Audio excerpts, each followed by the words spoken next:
Assalamualaikum warahmatullahi wabarakatuh. Baik, kali ini kita akan mempelajari materi tentang menghindari perilaku tercela, materi akhlak kelas 9 semester 2. Sebelum kita lanjut ke materi, marilah kita lihat dulu SKKD dari materi di atas. Standar kompetensinya yaitu menghindari perilaku tercela. Kemudian kompetensi dasarnya yang pertama menyebutkan pengertian takabur. Yang kedua menyebutkan contoh-contoh perilaku takabur. Yang ketiga menghindari perilaku takabur dalam kehidupan sehari-hari. Baik, materi yang pertama yaitu tentang pengertian takabur. Secara bahasa, kata takabur berasal dari kata kaburo yang berarti besar. Takabur berarti merasa besar. Orang yang takabur ialah orang yang merasa dirinya besar atau lebih segala-galanya dari orang lain. Jadi, takabur ialah sikap membanggakan diri dan memandang derajat orang lain lebih rendah daripada dirinya atau merendahkan orang lain. Orang yang takabur menganggap dirinya yang paling tinggi derajat atau kedudukannya. Sifat takabur akan membuat seseorang selalu berkeinginan untuk menampakkan diri di hadapan orang lain sebagai orang yang lebih atau paling hebat dibanding orang lain, sehingga orang lain sebagai orang lain tampak kecil di hadapannya. Orang yang mempunyai sifat takabur akan dibenci dan ditinggalkan oleh orang lain, sehingga dia akan merasa kesepian dalam hidupnya. Artinya, orang yang mempunyai sifat takabur atau sombong ini akan merugikan dirinya sendiri ataupun orang lain. Dalam Quran surat Luqman ayat 18 yang berbunyi, "Wala tusa'ir khaddaka lin-nasi wala tamshi fil ardi maraha innallaha la yuhibbu kulla mukhtalin fakhur," yang artinya, dan janganlah kamu memalingkan wajah dari manusia karena sombong, dan janganlah berjalan di bumi dengan angkuh. Sungguh, Allah tidak menyukai orang-orang yang sombong dan membanggakan diri. Selanjutnya yaitu contoh perilaku takabur. Umar bin Khattab yang pernah menjabat sebagai pemimpin kaum muslimin menyatakan bahwa andai saja kebaikan dan kesalahan beliau dalam memimpin bisa impas, itu sudah merupakan kesuksesan yang luar biasa. Sayangnya banyak orang yang menginginkan jabatan saat ini, jabatan kekuasaan dan kepemimpinan, apalagi bagi orang-orang yang tergila-gila dengannya, ia akan memperjuangkannya, berusaha meraih dan mendapatkannya dengan cara apapun. Obral janji, uang, sedekah, dan hadiah, dan lain sebagainya. Begitupun setelah orang itu mendapatkan jabatan itu.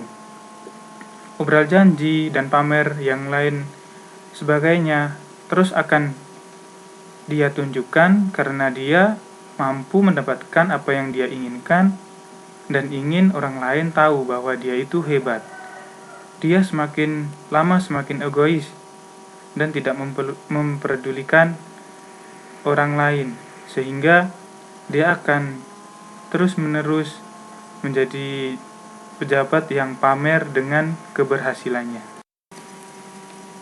Contoh yang lain yaitu hidup bebas. Banyak sekali ya orang-orang yang suka melanggar peraturan saat ini. Banyak dari mereka begitu egois, begitu sombong, tidak mau diatur, sehingga satu sama lain saling beradu emosi, saling egois, sehingga ada yang berantem, tawuran. Kemudian tidak mempedulikan satu dengan yang lain, tidak saling hormat, sehingga banyak sekali terjadi kerusakan di mana-mana. Sangat merugikan bagi kita masyarakat kalau hidup bebas tanpa aturan ini sampai merajalela ke seluruh umat. Jadi, marilah kita selalu belajar bagaimana menata diri, bagaimana menjaga diri supaya hidup kita menjadi lebih baik. Dan janganlah kalian melanggar aturan-aturan yang sudah ada dan yang benar. Contoh yang ketiga yaitu pamer pendidikan atau kecerdasan. Jangan sampai kita sebagai siswa, jika sudah punya kecerdasan, pengalaman, ataupun kepintaran yang lebih daripada yang lain, jangan sampai hal itu digunakan untuk membodohi orang lain. Yang selanjutnya yaitu tentang menghindari perilaku takabur. Ada beberapa cara dalam kehidupan sehari-hari untuk bisa menghindari perilaku takabur.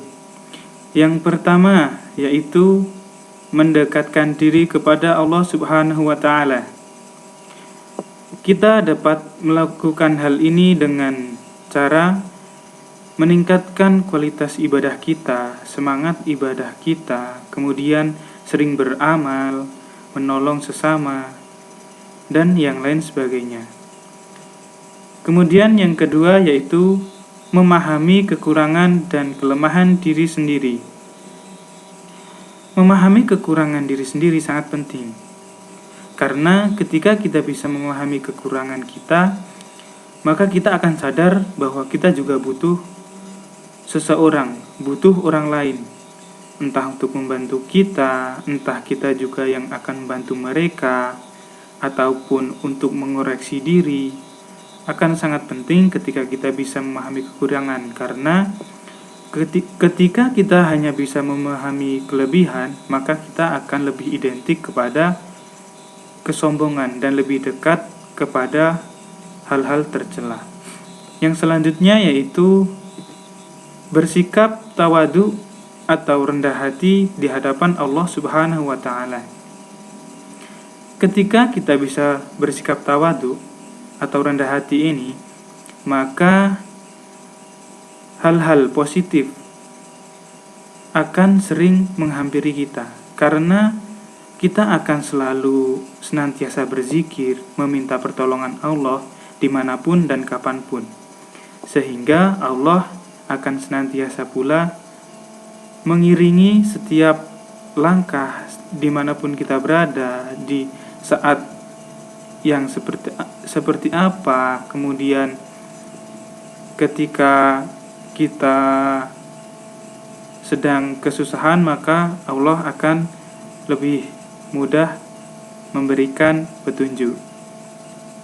Kemudian yang keempat yaitu menghormati antar sesama. Sangat penting ya ketika kita menghormati antar sesama, karena ketika kita bisa memahami kekurangan kita, maka kita akan sangat butuh orang lain. Tanpa kita bisa menghormati orang lain, maka bantuan orang lain pun akan susah untuk kita dapatkan. Kemudian yang kelima yaitu mengendalikan diri dari sikap membanggakan diri atau sombong.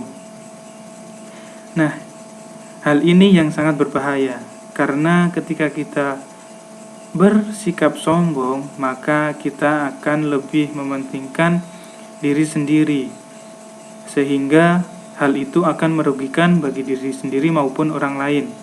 Kita juga akan sulit memahami kekurangan kita akan sulit bersikap tawadhu kepada Allah juga.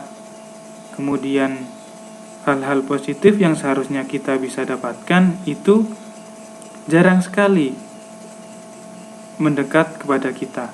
Bahkan kita akan sering terkena musibah, karena perilaku sombong ini lebih identik dengan sikap egois. Jadi akan banyak orang yang tidak suka dengan keegoisan. Yang selanjutnya yaitu selalu bersyukur kepada Allah Subhanahu wa taala. Ketika kita bisa bersyukur, maka perilaku sombong atau takabur akan jauh-jauh, akan lebih mudah kita hindari daripada ketika kita tidak bisa bersyukur. Ketika kita bersyukur juga, maka kita akan lebih bisa menerima kekurangan, kemudian membantu sesama juga akan lebih ikhlas, bersabar, dan lain sebagainya. Kemudian yang terakhir yaitu dalam urusan duniawi selalu melihat ke bawah. Artinya, ketika kita bisa melihat ke bawah atau rendah hati, maka kita akan bisa bersyukur, kita tidak sombong, kemudian kita bisa menghormati, bertawadhu kepada Allah, kemudian kita akan lebih mudah memahami kekurangan, karena ketika kita melihat ke bawah, maka kita sadar bahwa kita butuh bantuan orang lain, bahwa kita sadar bahwa kita itu kurang, dan akhirnya kita akan mengoreksi diri sendiri, yang ketika kita mengoreksi diri sendiri, kita butuh solusi dari orang lain maupun dari petunjuk dari Allah Subhanahu wa taala. Semoga materi yang telah tersampaikan ini dapat bermanfaat bagi kalian. Semoga dengan adanya kesadaran kita menghindari perilaku takabur, kita akan lebih menjadi manusia yang lebih baik.